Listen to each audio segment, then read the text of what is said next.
안녕하십니까. 9월 9일 김경국TV 시작하겠습니다. 이재명과 문재인은 계엄령 발동과 관계없이 교도소에 가야 될 사람들이 아니냐. 맞는 말이죠. 국민의힘의 새로운 저격수 김재원 최고위원이 오늘도 민주당을 시원하게 찢어 놓았습니다. 하루가 멀다 하고 지금 말도 안 되는 계엄령을 외치고 있는 그야말로 계엄남이라고 불립니다. 계엄남 김민석은 물론이고 덤으로 문재인과 이재명까지도 한 방에 보내버렸습니다.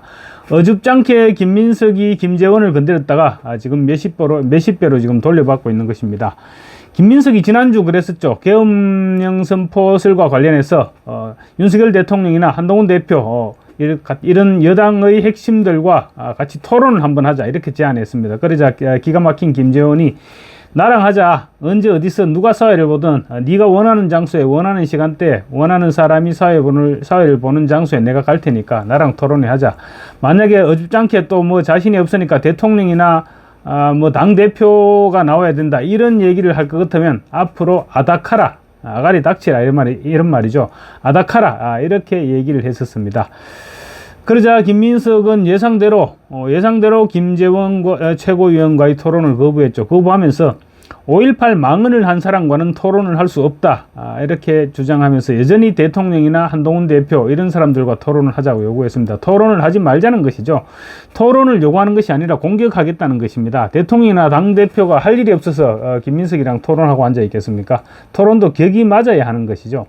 애시당초 대통령과 당대표를 걸고 넘어진 것은 토론에는 뜻이 없었던 것입니다. 같은 최고위원인 김재원 최고 정도 같으면 토론하기에는 격은 딱 안성맞춤이다 뭐 이렇게 볼 수도 있겠죠. 뭐 나이도 비슷비슷한 연배입니다. 그러니 김민석은 토론을 거부하면서 이런 핑계를 댔죠. 5.18 망언을 한 사람과 토론할 수 없다 이렇게 얘기했는데 김재원 최고위원이 지난 총선 그 언저리입니다. 5.18 광주민주화운동의 정신을 헌법 전문에 수록하는 것은 불가능하다 이렇게 얘기했다가 지금 논란을 빚었었죠. 그것 때문에 자칫 공천도 못 받을 뻔했습니다. 어쨌든 그 같은 김재원 최고의 발언을 꼬집은 것인데 김재원이 참을 리가 없죠. 사실 계엄령 토론을 하자는데 5.18이 거기 왜 끼어듭니까? 김민석은 토론 거부 명분으로 5.18 발언을 꺼냈던 것이죠. 김재원 최고위원은 9.1 최고위원회에서 김민석을 향해서 2000년 5월 17일 광주에서 5.18 전야제 행사를 마치고 인근에 있던 새천년 NHK 룸살롱에서 아가씨를 양옆에 앉히고 노닥거리면서 술 마셨던 사람이 김민석 너 아니냐. 그런 김민석 너가 감히 5.18 정신을 얘기하느냐. 가소롭기 짝이 없다. 이렇게 맞받아쳤습니다.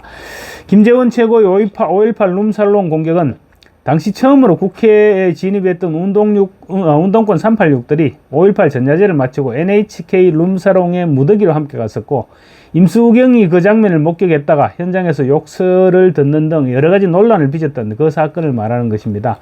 사실 김민석은 지난 주말 개인 유튜버를 통해서 또다시 계엄령 준비설을 퍼뜨리면서 온갖 궤변을 늘어놓았습니다. 만약에 토론을 한다면 그 자리에서 박살날 만한 그런 엉터리 선동이었습니다. 그 중에서 어제도 제가 말씀드렸지만 현역 국회의원들을 체포 감금하는 방법이 포함됐는데 그 방법이란 게 정말로 압권입니다. 현역 국회의원들은 불체포 특권이 있지만 현행범에게는 예외가 되죠. 우리 형법상 현행범의 요구는 길 가는 사람을 누구냐고 물었을 때 도망가는 사람도 현행범에 포함되어 있다고 합니다. 그러니까 김민석의 주장은 이렇습니다. 계엄을 선포하고 야당 현역 의원에게 누구냐고 물어서 도망을 가면 모두 체포해버리면 계엄 해제 정족 수인 제적 의원 과반수를 채울 수 없게 되니까 계엄령을 선포할 것이다. 계엄령을 계속 밀고 나갈 것이다. 이런 주장을 했던 것입니다. 이건 뭐 도무지 말이 돼 어디 무슨 비교라도 할 텐데 초등학생 수준이라고도 말을 할 수 없고 이거 어떻게 비교를 할지 모르겠습니다. 어디까지가 말이고 어디까지가 막걸리인지 분간조차 하기 힘든 그야말로 정말 말이라고도 할 수 없는 그런 수준의 주장이었습니다. 김민석은 그러면서 윤석열 대통령이 얘기한 반국가 세력은 허위선동과 가짜뉴스로 대한민국을 흔드는 세력이다. 종전선언을 추진한 문재인 전 대통령, 반일 감정을 선동한다는 이재명 대표도 모두 반국가 세력으로 척결될 수 있다. 이렇게 주장을 했습니다. 그러니까 계엄령이 선포되면 문재인, 이재명 모두 체포될 수 있다. 그런 의미로 해석될 수 있는 발언이죠. 이 같은 주장을 오늘 김재원 최고위원이 박살을 내버린 것입니다. 김재원 최고위원은 이재명과 문재인이 계엄령이 발동되면 반국가 세력으로 척결된 대상이라고 했는데 이재명과 문재인은 계엄령 발동과 관계없이 교도소에 가야 될 사람이다. 그런데 왜 자꾸 계엄령을 끌어들이느냐 이렇게 얘기했습니다. 한방에 김민석은 물론이고 방탄동맹을 맺은 이재명과 문재인까지 그야말로 1타 3피 세 사람을 한꺼번에 보내버린 것입니다. 김재원 최고위원이 9일 최고위원회에서 발언한 장면입니다. 민주당의 김민석 최고위원이 계엄을 선포할 것이라는 괴담을 계속 퍼뜨리고 있습니다.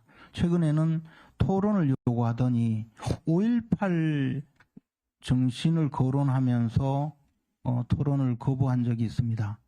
저는 다른 이야기도 아니고 5.18 정신이 과연 계엄 토론과 무슨 관계가 있는지 의아하기는 하지만 김민석 의원은 2000년 5월 17일 날 광주 항쟁 전야제를 마치고 곧바로 가까운 곳에 있는 새천년 NHK 룸사롱에서 양쪽에 여종업원을 둘이나 앉혀놓고 노닥거리면서 술을 마신 그런 전례가 있는 분 아닙니까? 그때의 상황은 통일의 꽃 임수경 씨가 현장을 생생하게 밝힌 적이 있습니다.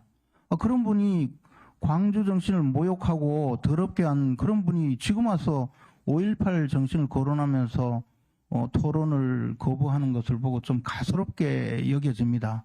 뭐 그렇다고 하더라도 그분이 계속 계엄을 주장을 하고 있는데 그 중에서 근거로 현역 국회의원, 현직 국회의원들 현행범 체포를 하면 계엄 해제에 나서지 못할 것이다. 이런 주장을 또 하고 있습니다.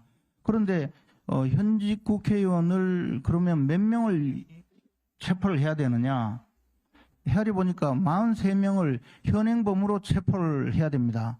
그리고 또 체포를 하고 나면 48시간 이내에 구속영장을 청구해서 영장을 발부를 받아야 되는데 도대체 대한민국 국회의원 43명 이상이 어떤 일을 벌여서 현행범으로 체포가 되고 법원에 의해서 구속영장이 발부된다는 것인지 저는 그것도 이해가 가지 않습니다. 그리고 이 경우에 법원에서 체포구속 동의안을 요구할 가능성이 저는 있다고 봅니다. 이게 법조문에 명백하지 않아서 잘 모르겠는데요. 어쨌든 만약에 그렇게 되면 국회에서 체포구속 동의안이 가결될 가능성도 없겠죠. 그런데 어쨌든 구속이 됐다 칩시다. 그러면 뭐 그런 일이 있을 수는 없을 것 같은데 구속이 되었다 하더라도 계엄 해제 요건에 보면 국회의원들 과반수 이상의 찬성으로 계엄을 요구하면 해제된다고 되어 있거든요. 그럼 찬성이라고 하는 것이 야당 국회의원들이 연명으로 서명 날인을 하고 국회의장이 정부 측에 요구를 하면 그러면 계엄 해제해야 되지 않을까요? 교도소에 있다 하더라도 서명 날인 할 수 있는 것 아닙니까? 저는 도대체 이런 기괴한 발상을 어떻게 하고 있는지 그 주장을 계속하고 있습니다. 거기다가 계엄이 선포되면 문재인 전 대통령과 이재명 대표가 척결 대상이 될 수 있을 거라고 또 주장을 합니다. 그 두 분은 문재인 전 대통령과 이재명 대표는 계엄과 관계없이 교도소 가셔야죠. 그런데 왜 계엄을 또 이야기합니까? 저는 이 모든 것이 잘못된 주장이라고 봅니다. 그래서 김민석 의원은 이제 제발 좀 그 말씀을 그만하시는 것이 좋지 않을까 그렇게 생각을 합니다. 이 점에 대해서 할 말이 있으면 뭐 공개적으로 답변을 하시든지 유튜브에 또 나와서 말씀하시든지 좀 해주셨으면 좋겠어요. 감사합니다.